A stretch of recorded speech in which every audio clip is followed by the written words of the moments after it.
नमस्कार प्यारे विद्यार्थियों, आज आपको कक्षा 12 का हिंदी साहित्य का अलंकार प्रकरण है वो मैं पढ़ाऊंगा। पहले भी मैं आपको उसको पढ़ा चुका हूँ। अगले अलंकार वो अपन पढ़ेंगे। पहले मैंने आपको दो अलंकार वो बता दिए हैं। तो तीसरा अलंकार है प्रतीप अलंकार। तो प्रतीप का अर्थ होता है उल्टा, यानी जो प्रतीप शब्द है इसका अर्थ है उल्टा। यह उपमा अलंकार का विपरीत है, ये उपमा अलंकार का उल्टा है। अर्थात जब उपमान को उपमेय की अपेक्षा घटाकर बताया जाए वहाँ प्रतीप अलंकार होता है। मतलब इसमें जो उपमान होता है उसको उपमेय की अपेक्षा कम बताया जाता है, घटाकर बताया जाता है। ऐसी इसकी विशेषता है। यानी जैसे उपमा अलंकार होता है, उपमा अलंकार में जो उपमान होता है उसको बढ़ाकर बताया जाता है, जैसे और उपमेय को कम बताया जाता है उपमा अलंकार में। जैसे सीता का मुख चंद्रमा के समान सुंदर है, यानी सीता के मुख की जो समता है, सीता के मुख की जो उपमा है वो चंद्रमा से कर दी जाती है। लेकिन इसमें क्या होता है, इसमें चंद्रमा को ही मुख के समान बता दिया जाता है कि जो चंद्रमा है वो तो सीता के मुख के समान है। मतलब चंद्रमा को कम बता दिया जाता है, यानी उपमान को कम बता दिया जाता है, उपमान को घटाकर बता दिया जाता है, उपमान को हीन बता दिया जाता है और उपमेय को अधिक बता दिया जाता है। उदाहरण देखें अपन तो सीए मुख समता पाव किमी चंद्र बापुरो रंग, यानी सीता के मुख की जो समता है वो चंद्रमा के उसके सामने चंद्रमा बेचारा रंग के समान है। चंद्रमा एक बेचारे के समान है। तो सीता के मुख की समता है, उसके सामने चंद्रमा का कोई महत्व नहीं है, कोई अस्तित्व नहीं है। यानी जो सीता का मुख है उसके सामने चंद्रमा वो फीका पड़ गया है, ऐसा इसमें बताया गया है। तो दूसरा उदाहरण अपन देखें, सखी मयंक तव मुख सम सुंदर।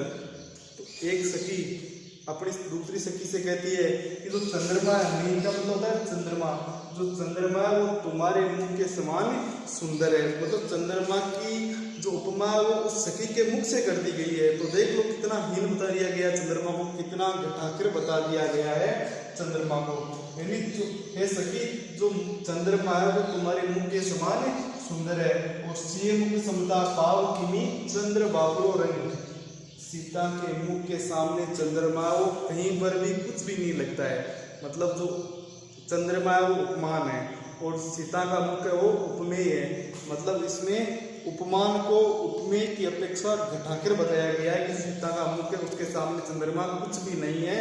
और जो मुख है वो नीचे वाले उदाहरण में देखो, जो सखी का मुख है, सखी के मुख के बारे में बताया, सखी तेरा तुम्हारा मुख है वो उसके सामने उसके समान ही चंद्रमा सुंदर है। मतलब उसके मुख के समान चंद्रमा को सुंदर बता दिया गया है। अपन अब चौथा अलंकार पढ़ते हैं। चौथा अलंकार है व्यक्तिरेक अलंकार। मतलब व्यक्तिरेक अलंकार, व्यक्तिरेक का अर्थ होता है जैसे शब्द शाब्दिक अर्थ के रूप में देखें तो अधिक है, अधिकता। जो व्यक्तिरेक शब्द है इसका अर्थ होता है अधिकता या अधिक है। इसमें क्या होता है, जब उपमेय और उपमान में समानता बताते हुए उपमान की अपेक्षा एक बात अधिक बताई जाए। यानी जब उपमेय और उपमान में समानता बताते हुए उपमेय में उपमान की अपेक्षा एक बात अधिक बताई जाती है। उपमेय और उपमान में समानता बता दी जाती है और उपमेय जो उपमेय होता है उसमें उपमान की अपेक्षा एक बात को बढ़ाकर बताया जाता है, अधिक बताया जाता है। अर्थात उपमेय को उपमान की अपेक्षा श्रेष्ठ बताया जाए वहाँ व्यक्तिरेक अलंकार होता है। इसमें उपमेय होता है उसको उपमान की अपेक्षा अधिक बताया जाता है, श्रेष्ठ बताया जाता है। अब मैं आपको बताऊं उपमेय क्या होता है, उपमान क्या होता है। तो उपमेय होता है, जैसे मैंने आपको पहले भी बताया अभी माध्यम से, इस माध्यम से कि उपमेय होता है वो होता है जैसे कोई सामान्य व्यक्ति होता है उसको उपमेय की तुलना दी जाती है सामान्य व्यक्ति को।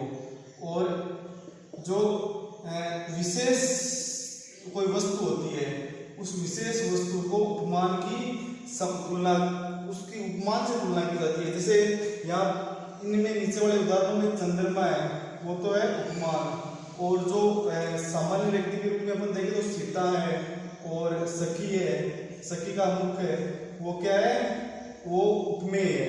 मतलब उपमा अलंकार में यही बात होती है कि उपमेय होता है वो सामान्य होता है, सामान्य व्यक्ति होता है, और जो उपमान होता है वो विशेष वस्तु या विशेष व्यक्ति के संबंध में काम में लिया जाता है। अब देखो इसका उदाहरण देखें अपन, साधु ऊंचे शैल सम किंतु प्रकृति सुकुमार। इसमें क्या बताया गया, साधु ऊंचे शैल सम, जो साधु है वो शैल के समान, चट्टानों के समान, मतलब ऊंचे हैं, पर्वत के समान ऊंचे हैं, किंतु उनकी प्रकृति है वो सुकुमार है। यानी तो साधु और पर्वत उनमें समानता बताते हुए कि साधु ऊंचे शैल सम, साधु और जो पर्वत है वो समानता के मतलब एक समान ऊंचे हैं, लेकिन जो साधु है उनकी जो प्रकृति है, उनका जो स्वभाव है वो सुंदर है, उनका स्वभाव है वो अच्छा है, बजाय प्रकृति के, बजाय इसके शैल के, पर्वत का जो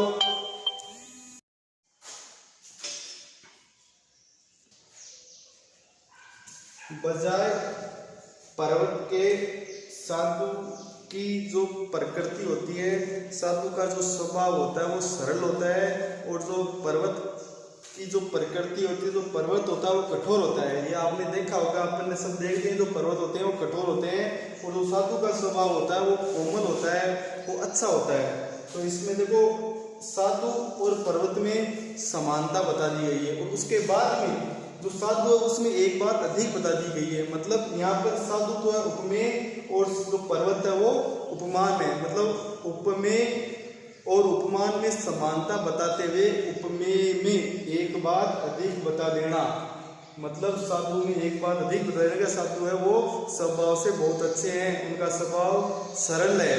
और देखो अपन अगला उदाहरण देखें तो सखी मयंक तव मुख सम सुंदर मधुर वचन सविशेष। ये ऊपर तो पहले आ चुका, सखी मयंक तव मुख सम सुंदर, मतलब सखी है, सखी तुम्हारा जो मुख है वो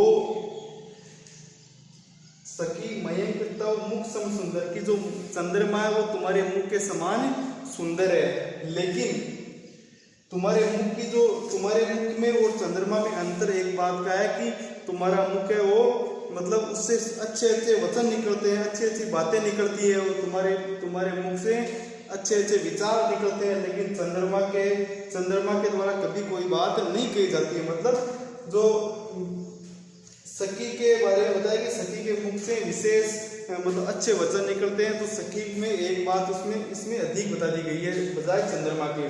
तो सखी मयंक तव मुख सम सुंदर मधुर वचन सविशेष, की सखी तुम्हारा मुख है वो चंद्रमा के समान ही सुंदर है, लेकिन तुम्हारे मुख में एक बात चंद्रमा की अपेक्षा अधिक है, तुम मतलब जो बोलती हो बहुत ही अच्छा बोलती हो, ऐसा इसमें बताया गया है। तो मैं आपको जो अगले अलंकार है वो कल बताऊंगा।